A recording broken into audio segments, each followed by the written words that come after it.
안녕하세요. 예수목장교회 이노현 목사입니다. 오늘은 웨스트민스터 신앙고백 제10문입니다. 하나님께서 사람을 어떻게 지으셨습니까? 하나님께서는 사람을 남자와 여자로 지으시되 자기의 형상대로 지식과 의와 거룩함으로 창조하시어 피조물을 다스리게 하셨습니다. 먼저 하나님께서는 사람을 마지막 날 제6일째에 창조하셨습니다. 먼지로 창조하셨는데 남자와 여자로 창조하셨습니다. 그래서 남자와 여자가 한 가정을 꾸려서 또 하나님의 경건한 자손들을 생산하게 하셨습니다. 창세기 2장 24절 보시면 이러므로 남자가 부모를 떠나 그의 아내와 합하여 둘이 한 몸을 이룰지로다. 말라기 2장 15절 보시면 그에게는 영이 충만하였으나 오직 하나를 만들지 아니하셨느냐. 어찌하여 하나만 만드셨느냐. 이는 경건한 자손을 얻고자 하심이라. 그러므로 내 심령을 삼가 지켜 어려서 맞이한 아내에게 거짓을 행하지 말지니라. 마태복음 19장 4절에서 6절 보시면요. 예수께서 대답하여 이르시되 사람을 지으신 이가 본래 그들을 남자와 여자로 지으시고 말씀하시기를 그러므로 사람이 그 부모를 떠나서 아내에게 합하여 그 둘이 한 몸이 될지니라 하신 것을 읽지 못하였느냐. 그런즉 이제 둘이 아니요 한 몸이니 그러므로 하나님이 짝지어 주신 것을 사람이 나누지 못할지니라 하시니. 네. 고린도전서 11장 8절에서 9절, 11절에서 12절 보시면요. 남자가 여자에게서 난 것이 아니요 여자가 남자에게서 났으며 또 남자가 여자를 위하여 지음을 받지 아니하고 여자가 남자를 위하여 지음을 받은 것이니 그러나 주 안에는 남자 없이 여자만 있지 않고 여자 없이 남자만 있지 아니하느니라. 이는 여자가 남자에게서 난 것 같이 남자도 여자로 말미암아 났습니다. 그리고 모든 것은 하나님에게서 났느니라. 디모데전서 2장 12, 13절 보시면요. 여자가 가르치는 것과 남자를 주관하는 것을 허락하지 아니하노니 오직 조용할지니라. 이는 아담이 먼저 지음을 받고 하와가 그 후며라고 말씀합니다. 이 하나님께서 남자와 여자로 창조하신 것은 양성만 창조하셨습니다. 이게 창조 질서고 남자와 여자 외에 양성 외에 다른 성은 없습니다. 네. 그리고 남자와 여자가 사랑을 해서 또 자손을 낳게 하셨습니다. 그래서 혼성이 되거나 동성애를 하거나 이런 모든 것들은 인간의 죄악으로 인해서 나온 것이지 하나님의 창조 질서는 아닌 것입니다. 또 가정을 지켜서 경건한 자손들을 많이 생산하도록 남자와 여자를 만드신 것입니다. 남자의 갈비뼈를 빼서 또 여자를 만드시고 또 여자 속에서 또 자손들이 나올 수 있도록 이렇게 하셔서 하나님 나라가 생육하고 번성하도록 하나님께서 하신 것입니다. 우리가 아기를 많이 낳아야 되는 이유는 하나님의 경건한 자손들을 많이 생육하고 번성하도록 하나님께서 창조 명령으로 그렇게 명하셨기 때문에 그렇게 순종하는 것입니다.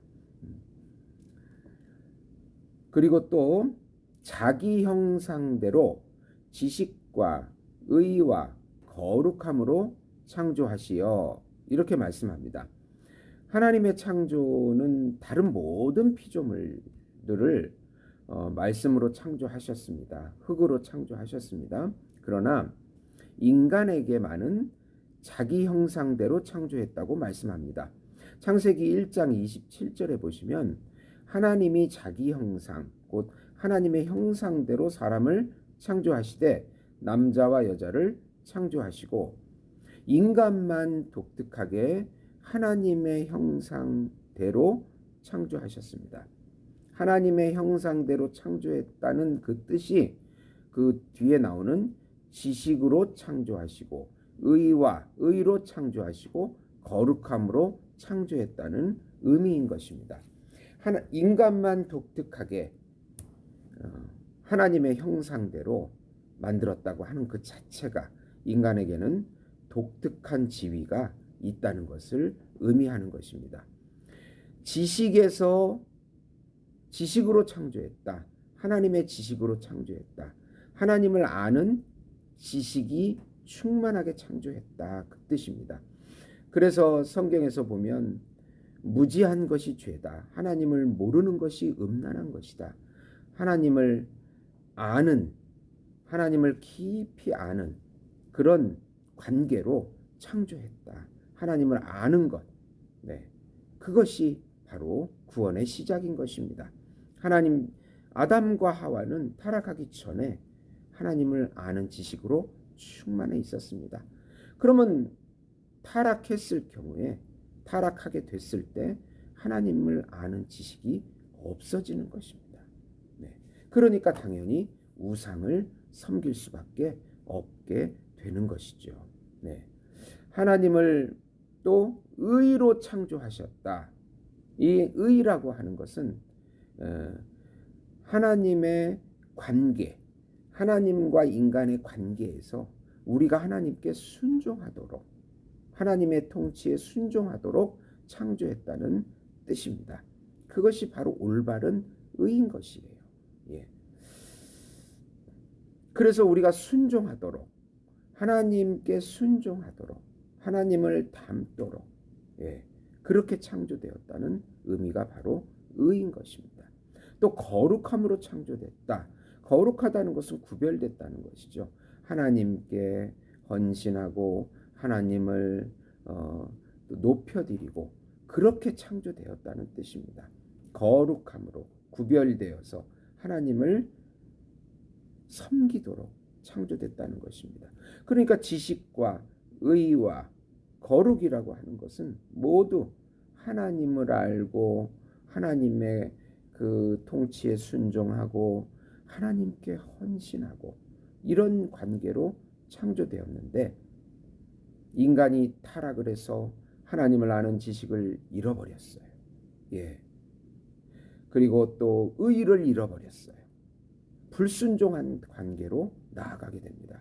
그리고 또 거룩하지 않습니다. 하나님께 헌신하지 않고 우상에게 헌신하고 돈에 헌신하고 명예에 헌신하고 권력에 헌신하고 다른 것에 헌신을 합니다. 네. 그게 바로 타락의 증거가 되겠습니다. 그래서 하나님께서는 또 우리를 예수 그리스도를 통해서 재창조해 주십니다. 다시 하나님의 참 형상인 예수님을 믿을 때 예수님이 우리 안에 들어오셔서 하나님을 아는 지식으로 지식을 열어주시고 또 하나님과의 올바른 관계로 순종하게끔 이끌어주시고 또 거룩한 하나님께 구별되어 헌신할 수 있도록 예수님께서 우리를 인도해 주시는 것입니다. 그게 바로 재창조, 그게 바로 구원인 것입니다. 또 이 지식과 의의 거룩함으로 창조하신다는 말의 성경 구절을 보면 골로새 3장 10절 보시면 새 사람을 입었으니 이는 자기를 창조하신 이의 형상을 따라 지식에까지 새롭게 하심을 입은 자라. 이건 신약인인데 예수님을 통해서 예수님의 참자와 세자를 통해서 우리가 새로운 피조물 새 사람이 되었으니 다시 하나님의 형상을 따라서 하나님을 아는 지식이 깊게 새롭게 되었다는 뜻입니다. 에베소 4장 24절 하나님을 따라 의와 진리의 거룩함으로 지으심을 받은 새 사람을 입으라. 네.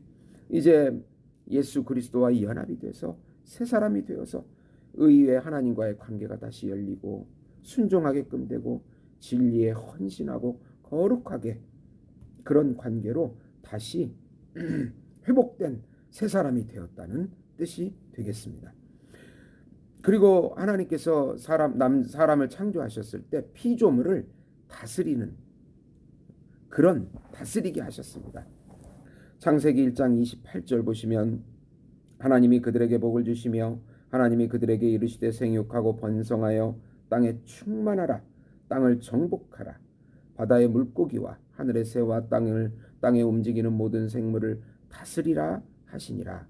시편 8장 3절에서 8절 보시면 주의 손가락으로 만드신 주의 하늘과 주께서 베풀어 두신 달과 별들을 내가 보오니 사람이 무엇이기에 주께서 그를 생각하시며 인자가 무엇이기에 주께서 그를 돌보시나이까.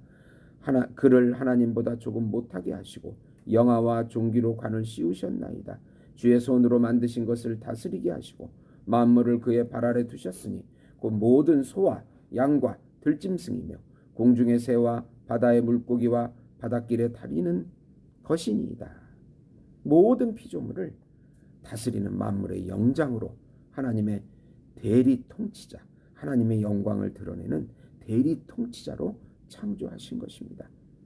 그러나 인간이 타락이 되면 우상을 섬기기 때문에 하나님의 영광을 반영하지 못하고 영광을 드러내지 못합니다.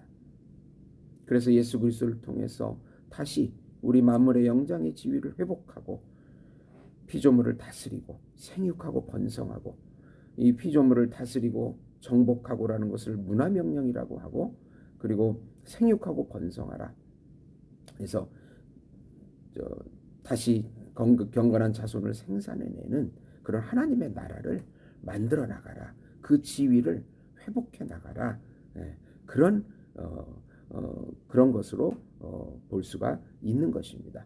우리가 하나님을 잘 섬길 때, 하나님의 형상을 잘 나타낼 때 우리의 인간의 지위도 높아지는 것이고 하나님의 나라가 확장이 되고 이 세상도 번영하고 또 발전하게 되는 것입니다.